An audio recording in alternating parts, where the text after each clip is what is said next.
NC Impact is made possible by funding from Civic Federal Credit Union. NC Impact is a production of UNC TV Public Media North Carolina in association with the University of North Carolina School of Government. The answer is not necessarily putting more men and women with guns in schools. It's changing behavior for the better of the students. Criminal punishment can jeopardize a student's future. How one community is working to reduce the school-to-prison pipeline. I'm Anita Brown-Graham. Welcome to NC Impact. This week, we're looking at how some disciplinary practices in schools hurt students and their communities, and how one group of partners in a community is coming together to overcome the problem. Joining us to bring an expert eye to the issue are LaToya Powell, Assistant Legal Counsel at the North Carolina Administrative Office of the Courts, New Hanover County Commissioner Jonathan Barfield, and Jenny Fogg, Supervising Attorney at Disability Rights, North Carolina. Before we go to our expert panelists, let's look at the issue. Removing students from school through suspension or arrest can have significant negative consequences. NC Impact's David Hurst reports. As a senior at Apex Friendship High School, Elena Kahn says she's seen an imbalance in how some of her friends are treated. I've had a lot of incidents where I've heard from friends who are African American who have been mistreated by student resource officers, where they have been randomly searched over drug possession or just out of random. It's what led her to join a youth coalition group that is trying to end what's called the school-to-prison pipeline. The school-to-prison pipeline is the process where students are funneled out of public schools and into the juvenile and criminal justice systems. This is not just something that occurs in schools and stays in schools. With the school-to-prison pipeline, this affects Black students and Latino students outside of school as well. Numbers show that students of color and students with disabilities are disproportionately affected by these practices, as they are more likely to be suspended, expelled, and referred to court. The school-to-prison pipeline basically shows that if they are disciplined in school in such harsh manners by these cops, then they are more likely to be criminalized outside of school. Yeah. Right here, look at that number. George Vlasitz is working to eliminate some of these exclusionary discipline practices in New Hanover County schools. The former educator claims suspensions often have a negative effect on the classroom climate. The first step in the school-to-prison pipeline are serial suspensions, usually. Then the next step will be, in high school, dropping out. And it's all connected. I mean, we see a stream starting as early as first grade.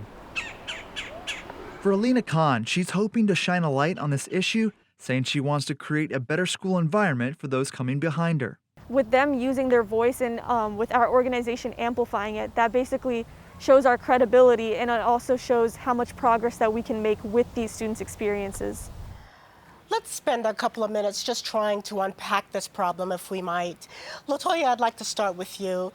What exactly do we mean by the term exclusionary discipline practices? Sure. So exclusionary school discipline is essentially any form of discipline that removes a child from the classroom or from his or her normal educational setting. Typically, we're talking about out-of-school suspension, expulsion, referral to the court system, or sometimes a transfer to an alternative school. Obviously, when you remove a child from the classroom, it disrupts that child's learning, which can have harmful outcomes. Okay, so that gives us some sense of negative outcomes for students, and obviously in a world in which communities need more and more educated people, negative outcomes for communities. Let me take you to the next question, please. We hear folks referring to this school-to-prison pipeline. We certainly heard that in this story. Can you explain to us what that term means? Sure. So the school-to-prison pipeline is the practice of pushing kids out of school and into the criminal justice system by relying heavily on exclusionary discipline. As we were just discussing, that type of discipline makes it more likely that a child will either drop out of school or enter the juvenile justice system. And why is that? Well, many of these kids are already at risk of academic failure. When they are placed into the court system, they're missing substantial class time, which is going to put them farther behind. They're also disconnected from their peers, positive role models in the school environment, and they have essentially more time to engage in delinquent conduct, which makes them more likely to reoffend. When you address the behavior in school with evidence-based, positive discipline strategies, it's more likely to change their behavior so that they are successful. So, Jonathan Barfield, New Hanover County has an exemplary school justice partnership, and we're going to explore that in some detail in the next segment. Here, I wonder if you could just give our audience some sense of what led your county to address this issue of the school-to-prison pipeline. We recognize that there are a higher rate of black and brown boys and girls who are being brought into the criminal justice system for minor infractions within the school system. Just about every one of our schools has a school resource officer assigned to it. And some teachers, through, I think, implicit bias, among other things, found more of our kids being brought into that system for minor issues. And so we're trying to find a way to make sure that things were consistent with disciplining every child, no matter what you look like, what your background is, what your color is. And so back in 2015, we came up with an interagency governance agreement on the handling of school offenses and try to make things uniform. We had roughly 14 stakeholders at the table that all signed this agreement, and we agreed that the classroom is the best place to start handling discipline issues as opposed to the court system. And if it was something elevated, drugs and guns and those kind of things, that's when you bring law enforcement in, but trying to handle most things within the classroom. So you've talked to us a bit about what you were seeing. I wonder if you might share your perception of what the consequences of juvenile involvement in the justice system looked like in New Hanover County. A higher dropout rate for people of color, number one. To me, lower self-esteem for the students that got interacted with the criminal justice system. A stigma also attached to those students as well, that they were troublemakers. And again, for me, a lot of it deals with implicit bias. We're now working a lot with our school system, with our county employees on implicit bias training and making sure that we all understand cultural competency, but also implicit bias. Because once you get labeled, once you get tapped, once you get that stigma attached to you, you may not graduate from high school. You may go ahead and start doing other things as well that will lead to you getting in further trouble. So again, recognizing the higher rate, it was a problem here with our school system for sure. Jenny, let me turn to you. You've heard Jonathan talk about the numbers in New Hanover County. Let's stick with this data for a moment. I've read that students with disabilities are more than twice as likely to be suspended from school than their peers. Help us figure out why would these students be so disproportionately impacted? Yes, Anita, that's correct. Students with disabilities are, in North Carolina, twice as likely to be suspended as their non-disabled peers. And Black students in particular are highly susceptible to being suspended if they're a student with a disability. In a recent school year, to give you a sense of the disparities, about 31% of students with disabilities were Black, and yet those students received 63% of long-term suspensions and expulsions. And in the same school year, about 45% of the students with disabilities were white, yet those white students received only 20% of long-term suspensions and expulsions. So I keep asking this question because I think it's so important for people trying to get their head around the scope of this challenge. Tell us, Jenny, what are some of the consequences you see for students with disabilities who get involved in the criminal justice system at an early age? So the consequences from an early age can be quite significant. I think one of the prime consequences is that people stop looking at that child as a child with a disability, and they start perceiving them as a criminal. And so the adults in that child's life, the school staff, the principals, their coaches, their parents, and other people in the community who would normally be there to support them with their differences are stop analyzing and asking why they're having that behavior and trying to solve that problem, and instead start to think of that child as somebody who's not going to amount to very much in life, and so maybe who doesn't deserve resources and attention. We've talked about the challenge, and now let's look at a solution. New Hanover County was the first community in North Carolina to implement the School Justice Partnership Program. Here is how it works and the impact it's having. Several years ago, Chief District Court Judge Jay Corpenine started noticing more and more young people coming through the court system. For decades, the response to student misbehavior has been to suspend and refer to court, either to juvenile court or adult court, because we were working before raise the age. And so that meant the 16 and 17-year-olds who got in trouble at school were being sent to adult court. They were being arrested or cited. They were having records created that would never go away. To combat this issue, he helped introduce a program in New Hanover County called the School Justice Partnership. The goal is to bring community stakeholders together to reduce the number of suspensions and referrals to the justice system and focus on addressing student misconduct in the schools. The root of the word discipline is to teach. And so the way we teach is to respond to the behavior immediately, constructively, still have consequences, but try to change the behavior for the better, to make it a learning experience. New Hanover County implemented the program in November of 2015. They saw a 47% decrease in school-based referrals in its first year. New Hanover County School Superintendent Charles Faust says the program has also helped increase the graduation rate. It's not allowing anyone to escape. That's not what the purpose is. It's not allowing individuals to not be held accountable for their actions. But what it is doing for us is providing them access to an education.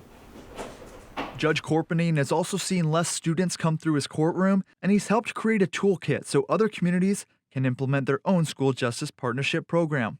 As we increase the likelihood that students are going to graduate from high school, then we open doors of opportunity for them moving into the future that may never have been opened before for them. And that's pretty important. Let's go to our New Hanover County Commissioner, if we might. The impact numbers are pretty impressive. You've already said this partnership involves a lot of stakeholders. Can you give us some idea of who some of the core partners are?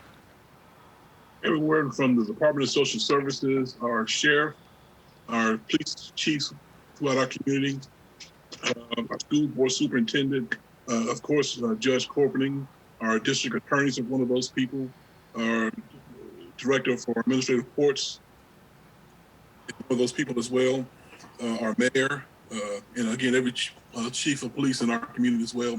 We all came to the table again just to make sure that we can thwart this process and bring some type of normalcy to making sure that we can keep these young boys and girls in the classroom and find alternative ways of disciplining them as opposed to bringing them to the court system.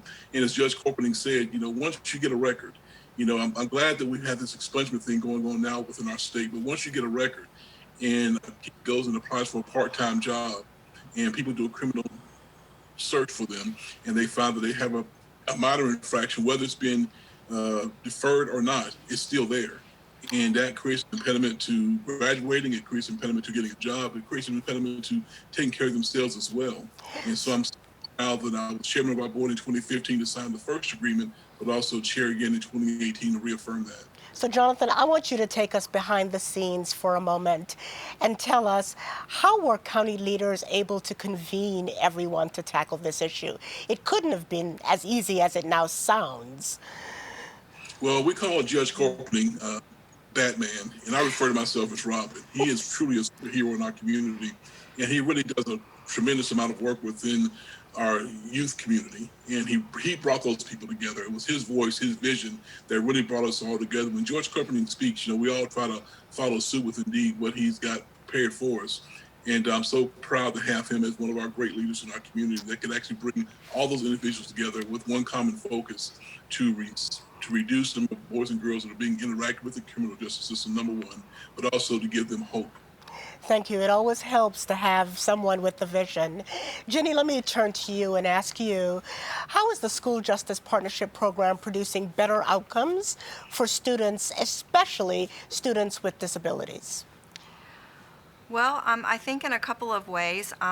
One, even though school justice partnerships are fairly new in North Carolina, we do know from New Hanover County, which as we've discussed is the flagship county, that over the course of the past several years, that the graduation rates for students with disabilities have increased since the School Justice Partnership was started. And obviously that's highly significant, as we just discussed. And then the other way that I think that just the existence of the School Justice Partnerships, even though they're very new, influence positive outcomes for students with disabilities, is that it gets the right people around the table to talk about and to analyze what's happening with particular students who are Black and brown, and students with disabilities, and students who may fall into both of those categories, so that there is some recognition of what is happening here on a broad scale basis, and not just individually and case by case. And so that actually shines a light on what's happening and the effects of the policies and procedures that individual administrators in individual high schools, or even throughout the district, may not realize the impact. So, LaToya, let's pick up there. As Ginny has said, this is a relatively new innovation, but there are other communities that have school justice partnerships. What kinds of impacts have you seen in other communities? Absolutely. So, as of today, there are 39 counties in North Carolina that have implemented a school justice partnership.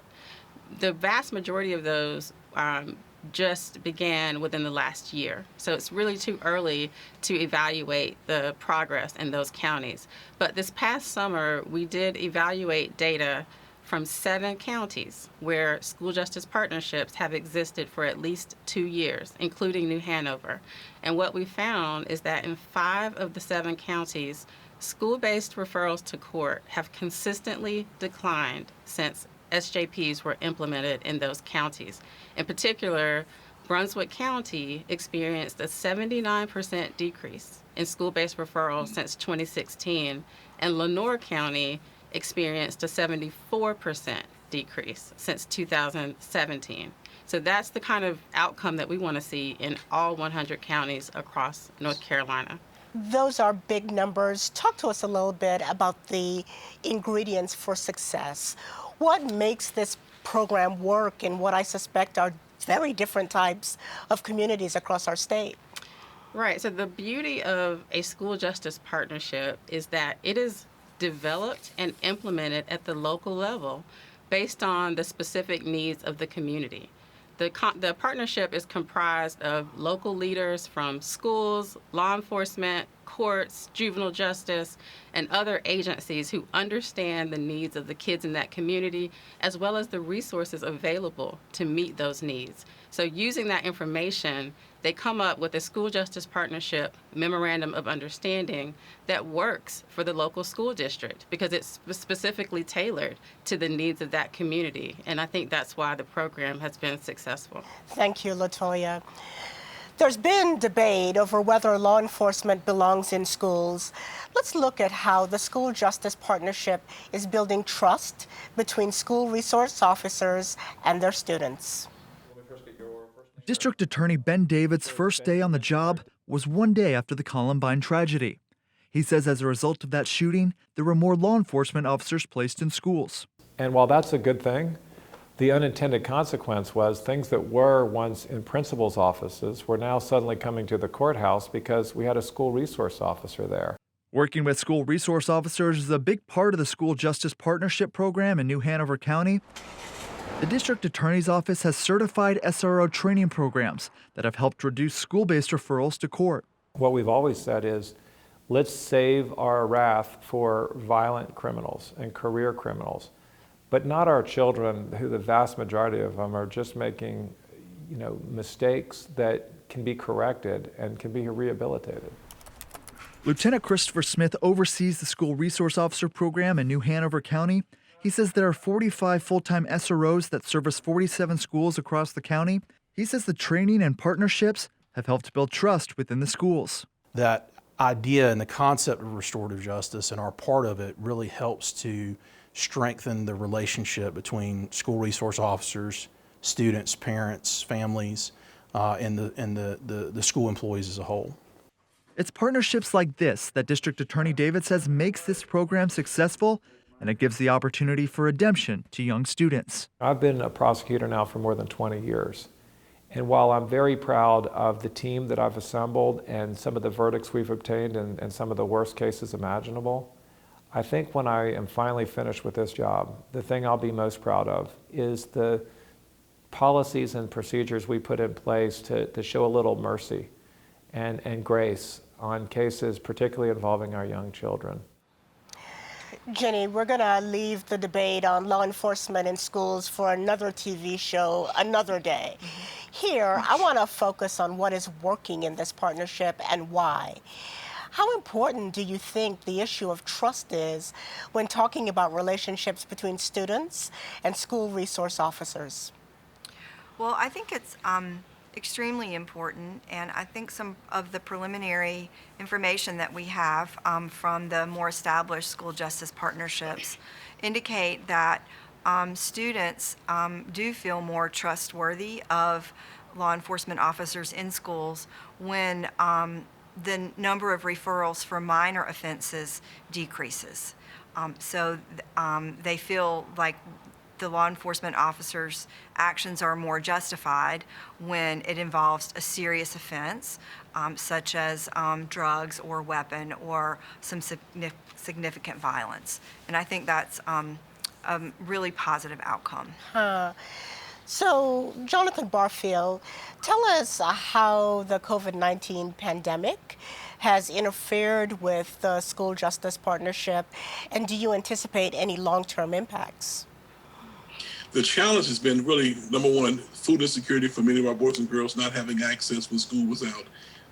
We just worked with our school board recently, our board of commissioners, and they're going to reconvene our elementary kids back into the full-time system the second week in January, which is going to be quite interesting to say the least. But we're finding that when school is out, these kids have too much time on their hands. And so there are many agencies that are coming together and actually providing daytime assistance for these kids, whether it be 15 to 20 kids within the setting. And I've done some Zoom teachings on some of those as well to make sure that kids that look like me will have the opportunity to sit in a classroom environment and get great instruction as opposed to trying to do these things on their own. And there are many working moms and dads that may not have the resources to have a tutor at home and be able to sit there with their kid on the device all day to make sure that they're getting what they need. So what we notice here in our community is that our test scores have gone way down with our kids, especially Black and brown children, because they just don't have the same resources within their homes. And so we partner again with other agencies that can help with that. LaToya, next question is for you. What sort of response did you receive to the School Justice Partnerships Toolkit? It was difficult, I would say. Initially, we released the toolkit, I believe in 2019, August of 2019, with a press conference where we had the Chief Justice, Governor Cooper, and lots of stakeholders from around the state. And initially, the reaction was mixed because we had some stakeholders, quite frankly, in the school system and law enforcement who I think didn't really understand the goals and purposes of school justice partnerships and were reluctant to buy into the program because I think there's just been, sort of this, like we said, the use of exclusionary school discipline is sort of the norm. And the attitude was, our school is going to be liable if they're not charging kids and removing them, just removing disruptive students from the classroom. What are they supposed to do? And we had to really educate those stakeholders to help them understand that school justice partnerships are not intended to address violent and serious behavior that poses a threat to school safety. That absolutely is in the realm of law enforcement to deal with. That is their job. They're supposed to protect the safety of students. We're trying to address the minor, routine misconduct that doesn't injure or threaten anyone, that really is better addressed by school officials within the school and the community. And once we got that message across and were able to really educate our folks on the data, they began to buy into the program. LaToya, Jonathan, Jenny, I want to thank you for spending this time with us. This incredible innovation started in New Hanover. It's now in 30 counties, right-sized for each of those counties and the stakeholders they bring to the table. And if LaToya Powell has anything to say about it, it'll be in all 100 counties. That's right. So thank you all for the work that you're doing, the innovation that you're bringing to bear, and obviously the inspiration. Thank you for the hope. And I want to thank you all for watching and engaging. There are solutions available to us if we work together. Tell us what your community is doing or how we can help you. Email us at ncimpact@unc.edu or message us on Twitter or Facebook. And you can always join the conversation on Facebook Live. Coming up on NC Impact. It is estimated that older adults lose billions of dollars every year to scams, fraud, and exploitation. How one community is preventing elder abuse.